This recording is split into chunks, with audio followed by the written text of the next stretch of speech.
والصلاة والسلام على رسوله الكريم وعلى آله وأصحابه أجمعين وعلى كل من تبعهم بإحسان إلى يوم الدين. أما بعد، أعوذ بالله من الشيطان الرجيم. بسم الله الرحمن الرحيم. الحمد لله الذي أنزل على عبده الكتاب ولم يجعل له عوجا قيما لينذر بأسا شديدا من لدنه يبشر المؤمنين الذين يعملون الصالحات أن لهم أجرا حسنا ماكثين فيه أبدا وينذر الذين قالوا اتخذ الله ولدا ما لهم به من علم ولا لآبائهم كبرت كلمة تخرج من أفواههم إن يقولون إلا كذبا فلعلك باخع نفسك على آثارهم إن لم يؤمنوا بهذا الحديث أسفا إنا جعلنا ما على الأرض زينة لها لنبلوهم أيهم أحسن عملا وإنا لجاعلون ما عليها صعيدا جرزا أم حسبت أن أصحاب الكهف والرقيم كانوا من آياتنا عجبا إذ أبى الفتية إلى الكهف فقالوا ربنا آتنا من لدنك رحمة وهيئ لنا من أمرنا رشدا فضربنا على آذانهم في الكهف سنين عددا ثم بعثناهم لنعلم أي الحزبين أحصى لما لبثوا أمدا نحن نقص عليك نبأهم بالحق إنهم فتية آمنوا بربهم وزدناهم هدى وربطنا على قلوبهم إذ قاموا فقالوا ربنا رب السماوات والأرض لن ندعو من دونه إلها لقد قلنا إذا شططا هؤلاء قوم اتخذوا من دونه آلهة لولا يأتون عليهم بسلطان بين فمن أظلم ممن افترى على الله كذبا وإذ اعتزلتموهم وما يعبدون إلا الله فأبوا إلى الكهف ينشر لكم ربكم من رحمته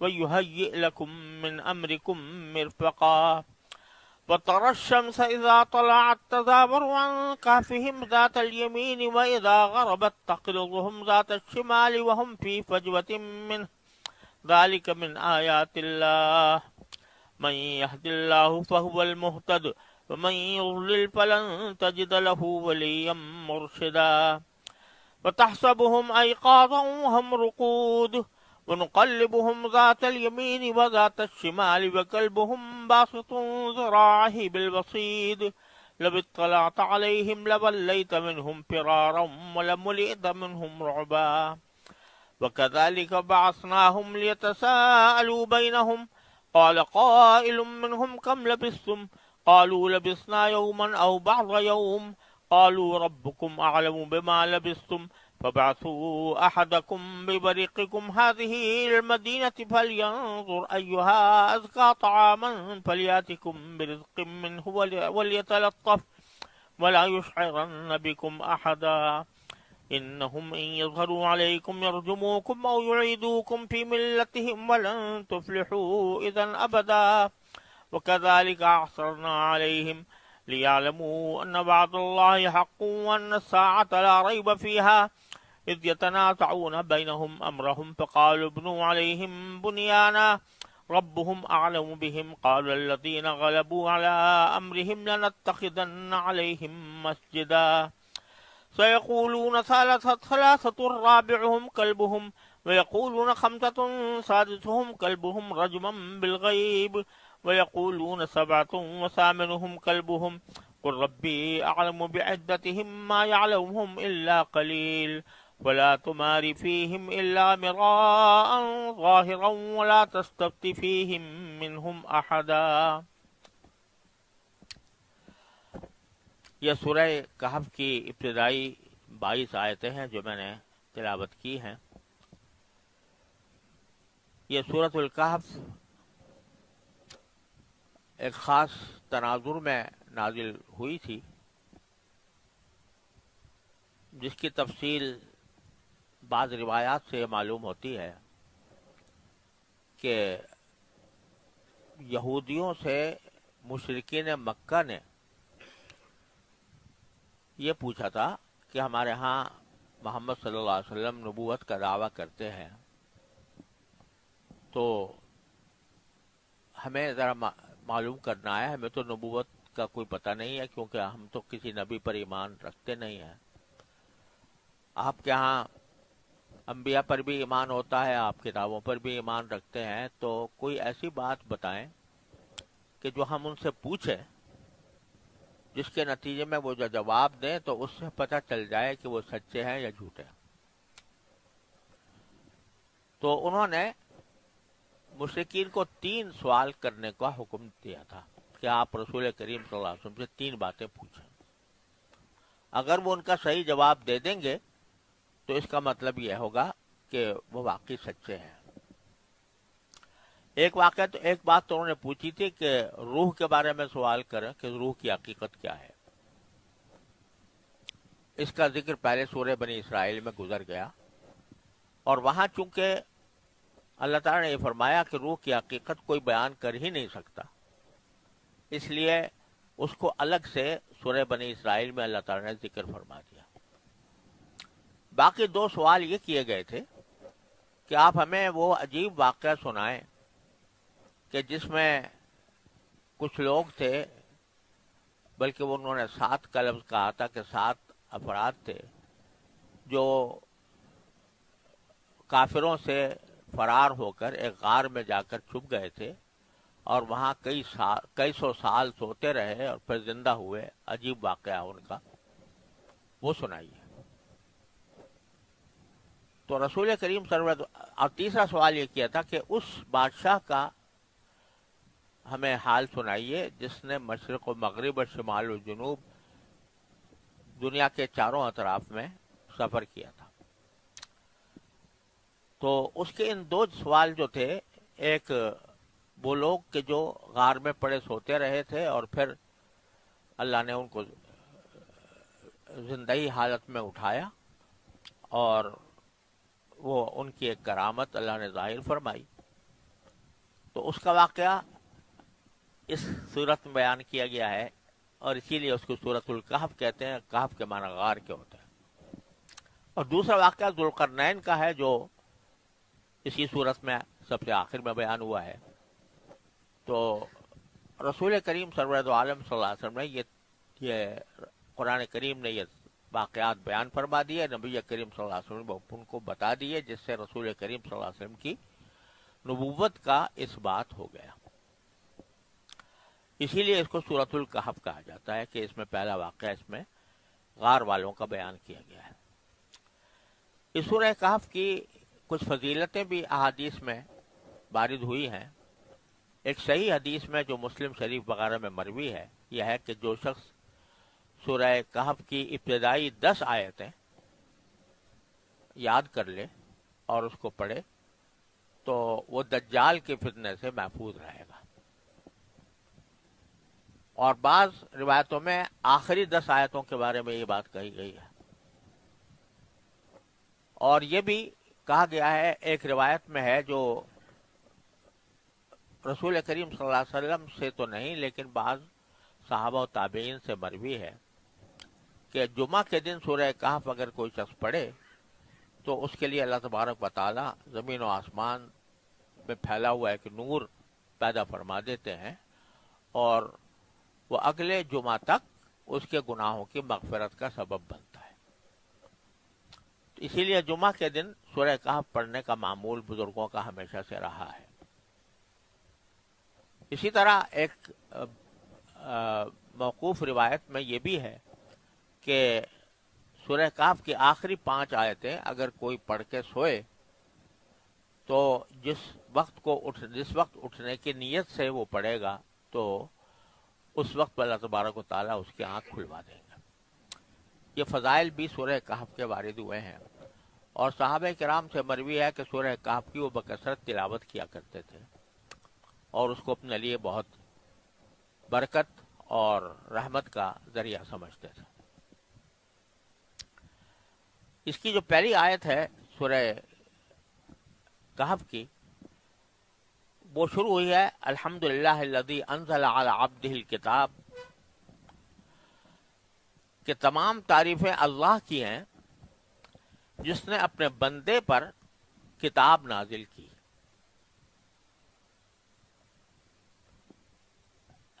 سورہ کہف کے اس آغاز میں اور سورہ بنی اسرائیل جس طرح شروع ہوئی تھی اس میں ایک لطیف مناسبت امام راضی رحمۃ اللہ علیہ نے بیان فرمائی ہے۔ اس کے لیے پہلی بات تو یہ سمجھنے کی ہے کہ کسی بھی ذات کی جو اپنے کمالات ہوتے ہیں،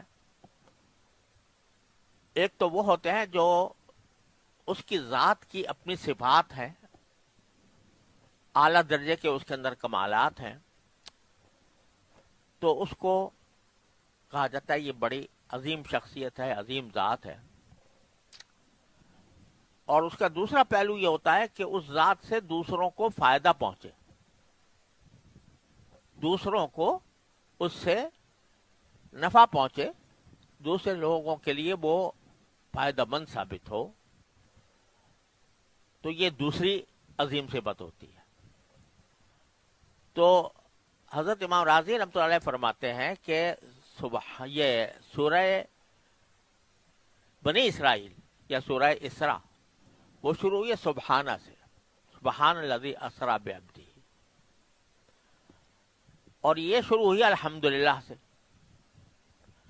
سو سبحان جو ہے یہ در حقیقت باری تعالیٰ کی عظمت و جلال اور اس کی ذات کے منزہ ہونے پر دلالت کرتا ہے کہ وہ اپنی ذات بڑی اعلیٰ و عرفہ ہے، جو ہر عیب سے پاک ہے، منزہ ہے۔ وہ باری تعالیٰ کی ذاتی عظمت پر دلالت کرتی ہے۔ اور الحمد، حمد اس وقت ہوتی ہے جب اس ذات سے دوسرے کو فائدہ پہنچ رہا ہو،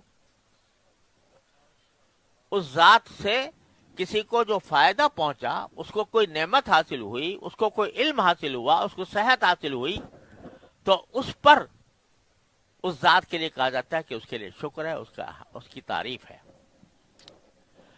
تو سبحان اللہ تبارک و تعالیٰ کی عظمت ذاتی کا بیان ہے، اور الحمدللہ یہ اس کی ساری کائنات کے اوپر جو رحمت برستی ہے اس رحمت کا تذکرہ ہے۔ تو وہاں سبحان اللہ ہے، سبحان الذی اسری، اور یہاں الحمدللہ تمام تعریف ہے۔ اسی طرح نبی کریم سرور دو عالم صلی اللہ علیہ وسلم کا معاملہ بھی یہ ہے کہ ایک تو آپ کو اللہ تبارک و تعالیٰ نے تمام کائنات میں سب سے زیادہ افضل مقام عطا فرمایا، اتنا اونچا مقام کہ اس تک کوئی دوسرا تصور بھی نہیں کر سکتا، اونچا مقام عطا فرمایا۔ اور اس اونچے مقام کی جو معراج تھی وہ یہ کہ آسمانوں تک لے گئے، ملائے اعلیٰ تک پہنچا دیا۔ تو وہاں کہا سبحان الذی اسری بعبدہ، کہ پاک ہے وہ ذات جو اپنے بندے کو راتوں رات لے گئی اس مقام تک جو ان کی عظمت و جلال کا، ان کی ذاتی خصوصیات کا سب سے اونچا مقام تھا، وہاں پر لے گئی رسول کریم صلی اللہ علیہ وسلم۔ وہ سرکار دو عالم صلی اللہ علیہ وسلم کی ذاتی صفت تھی، اس اونچے مقام تک کوئی دوسرا پہنچ نہیں سکتا جس پر اللہ نے ان کو پہنچایا۔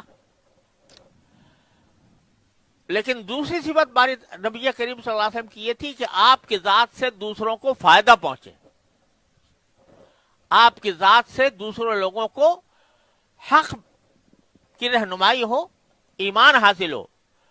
تو یہاں اس کی وہ دوسری صفت بیان فرمائی ہے الحمدللہ الذی انزل علی عبدہ الکتاب۔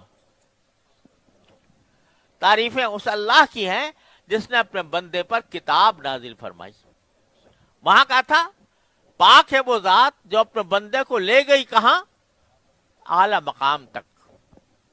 اور یہاں فرمایا حمد ہے اس ذات کی جس نے اپنے بندے پر کتاب نازل کی.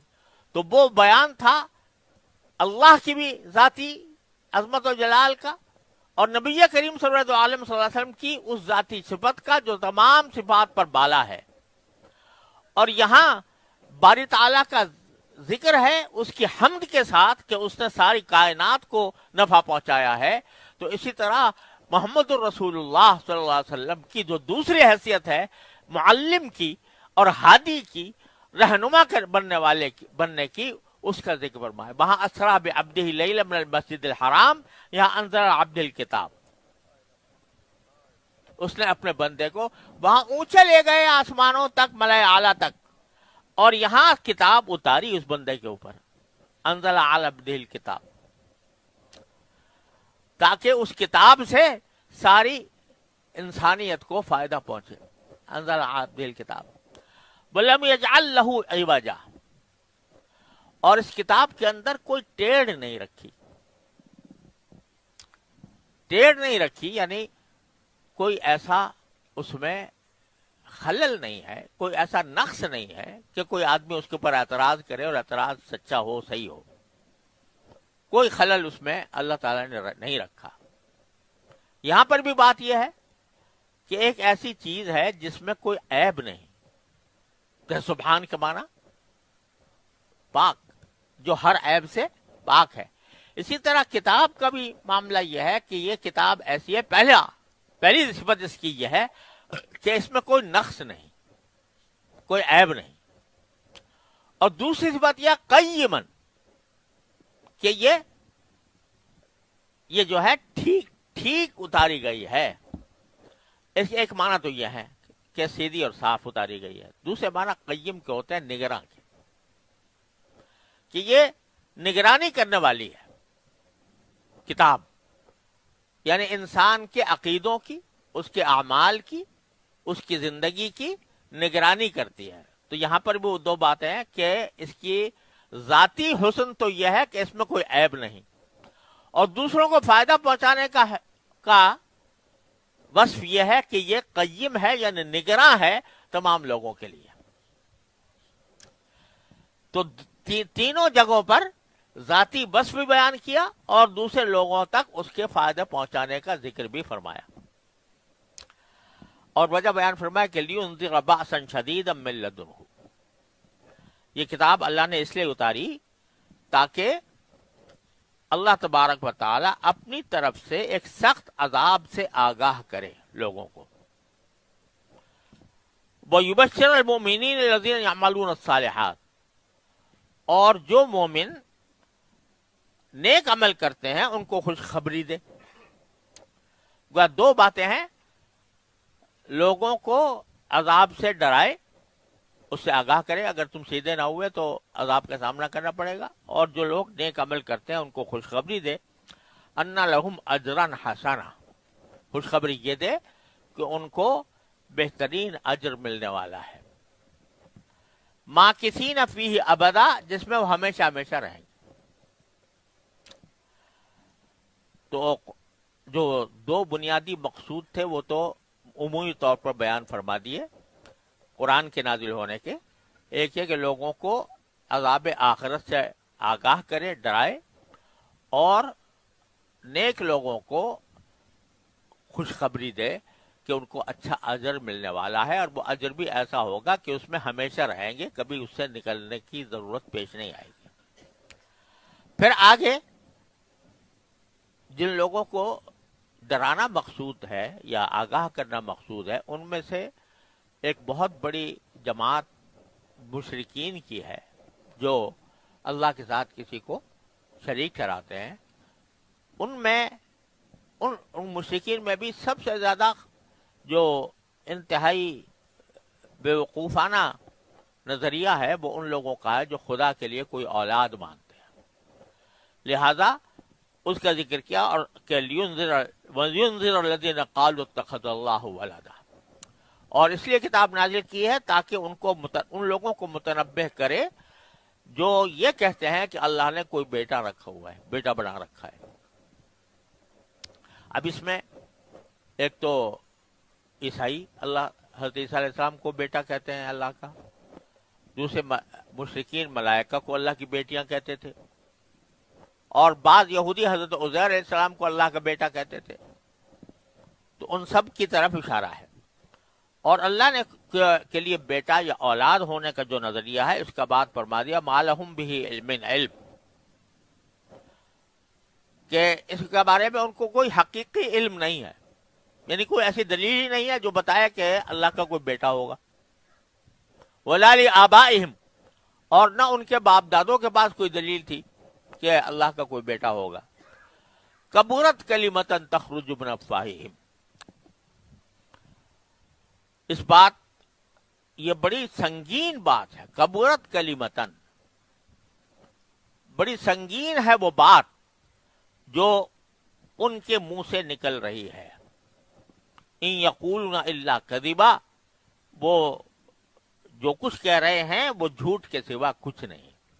جو لوگ یہ کہتے ہیں کہ اللہ کی کوئی اولاد ہے، چاہے بیٹا کہیں چاہے بیٹیاں کہیں، چاہے اس کی کسی بھی اولاد کی، کسی قسم کی اولاد کی نسبت اللہ تعالیٰ کی طرف کریں، یہ سب جھوٹے ہیں. فَلَعَلَّكَ بَاخِعٌ نَفْسَكَ عَلَىٰ آثَارِهِمْ، یہ سارے اتنے اللہ تعالیٰ کی عظمت و جلال کے بے شمار مظاہر دیکھنے کے باوجود یہ لوگ جو شرک کا ارتکاب کر رہے ہیں، اس سے نبی کریم صلی اللہ علیہ وسلم کو سخت صدمہ ہوتا تھا. تو قرآن کریم جگہ جگہ نبی کریم صلی اللہ علیہ وسلم کو تسلی دیتا ہے کہ آپ جو ان کے غم میں گھل رہے ہیں، آپ اتنا غم نہ کریں. یہاں تک یہ فرمایا فَلَعَلَّكَ بَاخِعٌ نَفْسَكَ. تو اب اگر لوگ اس بات پر ایمان نہیں لا رہے تو لَعَلَّكَ بَاخِعٌ نَفْسَكَ، ایسا لگتا ہے کہ تم افسوس کر کر کے ان کے پیچھے اپنی جان کو گھلا بیٹھو گے. ایسا پیار کا جملہ اللہ تعالیٰ نے نبی کریم صلی اللہ علیہ وسلم کے لیے استعمال فرمایا کہ اتنا تمہیں افسوس ہو رہا ہے ان کی باتوں پر کہ اس صدمے کو لے کر ایسا لگتا ہے کہ صدمے میں تم اپنی جان کو گھلا دو گے. تو تسلی دی جا رہی ہے کہ آپ کو اتنا صدمہ کرنے کی ضرورت نہیں ہے، اس لیے کہ ہم نے یہ کارخانہ سارا جو بنایا ہی آزمائش کے لیے ہے. آزمائش کا ہی لازمی نتیجہ ہے کہ کچھ لوگ صحیح راستے پر جائیں، کچھ غلط راستے پر جائیں. آزمائش میں کوئی امتحان میں کامیاب ہوتا ہے، کوئی ناکام ہوتا ہے. تو اگر ناکام ہو رہے ہیں یہ لوگ اس آزمائش میں، تو اس میں آپ کو صدمے سے اپنی جان گھلانے کی ضرورت نہیں ہے. اور جیسے پیچھے سورہ ہجر کی آخر میں گزرا کہ نبی کریم صلی اللہ علیہ وسلم اللہ تعالیٰ نے فرمایا کہ وَلَقَدْ نَرَاكَ وَلَقَدْ نَعْلَمُ أَنَّكَ يَضِيقُ صَدْرُكَ بِمَا يَقُولُونَ، ہمیں خوب اچھی طرح پتا ہے کہ آپ کا دل تنگ ہوتا ہے ان باتوں سے یہ بناتے ہیں. تو اس کا علاج بھی بتایا فَسَبِّحْ بِحَمْدِ رَبِّكَ، آپ تو اپنے اللہ سے تعلق قائم کیجئے، تسبیح حمد میں لگ جائیے. تو یہاں پر بھی اللہ تبارک و تعالیٰ نے فرمایا کہ یہ جو باتیں آپ کے سامنے کر رہے ہیں، کفر اور عناد کی باتیں، اس میں آپ اپنی جان کو نہ گھلائیں. کیوں؟ اس لیے کہ ہم نے کارخانہ بنایا ہی اس کام کے لیے ہے. اِنَّا جَعَلْنَا مَعَ الْأَرْضِ زِینَةً لَهَا، ہم نے یقین جانو کہ روئے زمین پر جتنی چیزیں ہیں ہم نے انہیں زمین کی سجاوٹ کا ذریعہ اس لیے بنایا ہے تاکہ لوگوں کو آزمائے. انما جعلنا ما علی الارض زینۃ لها، زمین میں جتنی چیزیں ہیں اس کو لوگوں کے لیے زینت کا ذریعہ بنا دیا، سجاوٹ کا ذریعہ. یعنی مجموعی طور پر زمین کو اگر آپ دیکھیں، مجموعی طور پر کہیں سبزہ ہے، کہیں دریا ہے، کہیں پہاڑ ہے، کہیں صحرا ہے، کہیں گھاس پھوس ہے، کہیں تنکے پڑے ہوئے ہیں. یہ ساری کی ساری چیزیں جو ہیں یہ سب مل کر ایک زینت کا سامان پیدا کرتی ہیں انسان کے لیے. اسی لیے وہ کبھی اپنے ماحول سے اکتاتا ہے تو دوسری جگہ جاتا ہے، جا کے وہاں سے لطف اندوز ہوتا ہے. صحرا میں رہتا ہے، اس کو پسند آتا ہے کہ وہ میں کسی سبزہ زار میں جاؤں جہاں پر سبزہ ہو. کوئی زمین پر رہتا ہے، اس کی خواہش ہوتی ہے میں پہاڑ پہ جا کے دیکھوں. جو پہاڑ پہ رہتا ہے اس کی خواہش ہوتی ہے میں نیچے اتر کے آگے دیکھوں.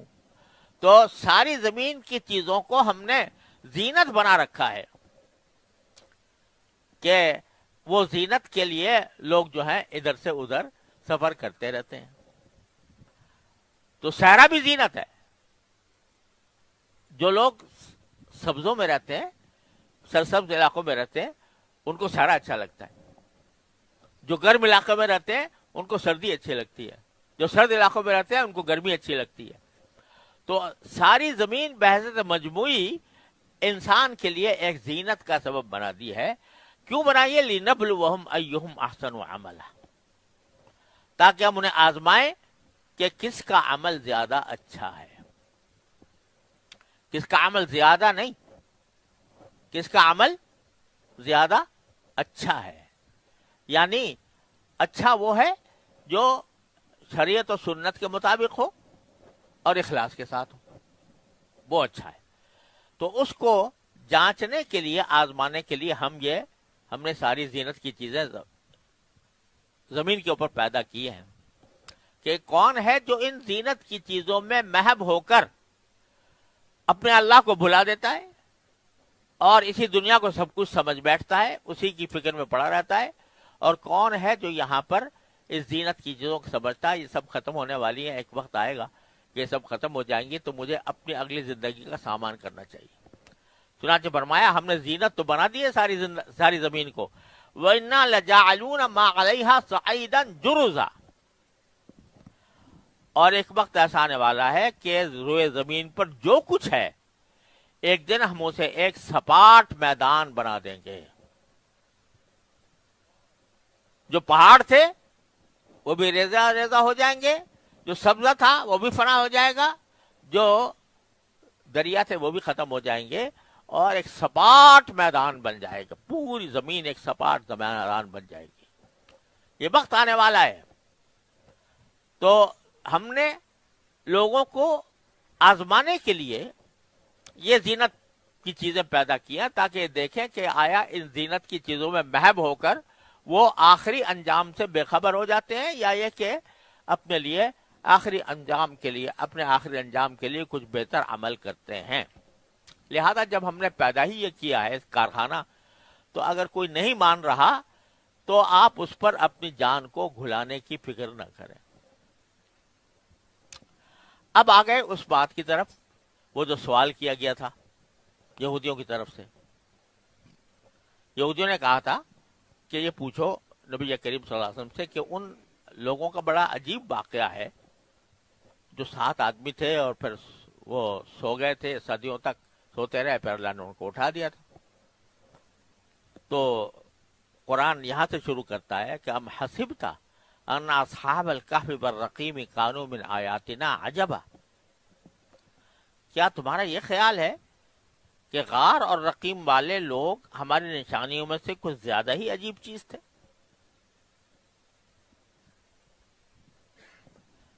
یعنی انہوں نے کہا تھا بہت عجیب واقعہ ہوا ہے.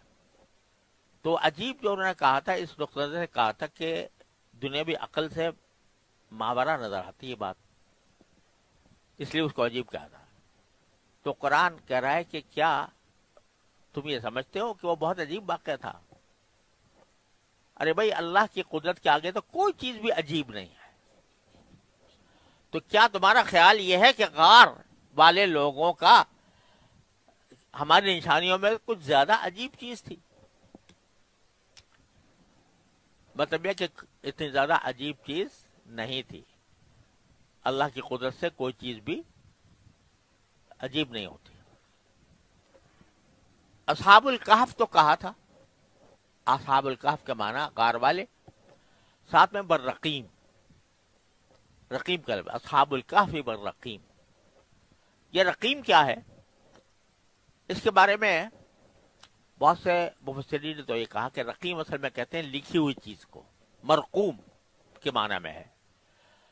تو جن لوگوں کو بعد میں اصحاب کہف کے واقعے کا علم ہوا تھا، انہوں نے ایک تختی ان کے یادگار کے طور پر بنا دی تھی کہ جس میں لکھا ہوا تھا کہ یہ لوگ تھے جو یہاں پر سوتے رہے اور پھر بعد میں یہ بیدار ہوئے، اور تو ان کے نام لکھے ہوئے تھے.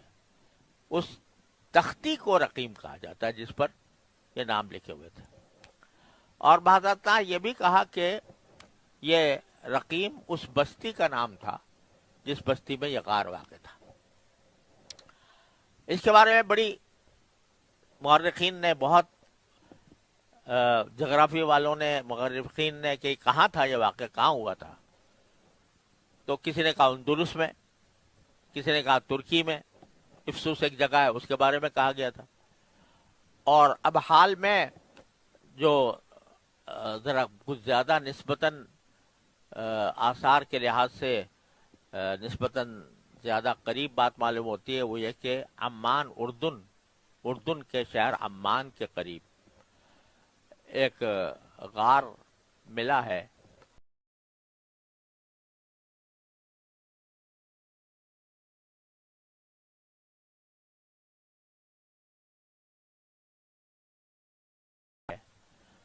اور وہ بستی جس علاقے میں واقع ہے وہ غار، اس کا نام آج کل رجیب ہے. تو ان لوگوں کا کہنا یہ ہے کہ نام رقیم تھا، بدل کر وہ رجیب بن گیا. تو اصحاب الکہف والرقیم کہا جاتا ہے کہ غار والے اور رقیم والے. واللہ عالم، حقیقت اللہ تعالیٰ کو معلوم ہے، لیکن ان کو اصحاب الکہف کے ساتھ اصحاب الرقیم بھی کہا جاتا ہے. تو قرآن کہتا ہے کہ کیا تمہیں عجیب بات معلوم ہوتی ہے؟ اب اس میں بڑے لطیف بات ہے کہ آگے باری تعالیٰ فرماتے ہیں اذ الفتیۃ للکہف، جب یہ نوجوان غار کی طرف انہوں نے پناہ لی، غار کے میں پناہ لی ان نوجوانوں نے، اور فقالو، اور دعا کرتے ہوئے کہا تھا ربنا آتنا من لدنک رحمہ، کہ ہمارے پروردگار ہم پر خاص اپنے پاس سے رحمت نازل فرمائیے. وَهَيِّئْ لَنَا مِنْ أَمْرِنَا رَشَدًا، اور ہماری اس صورتحال میں ہمارے لیے بھلائی کا راستہ پیدا کر دیجیے. یہ دعا مانگی تھی.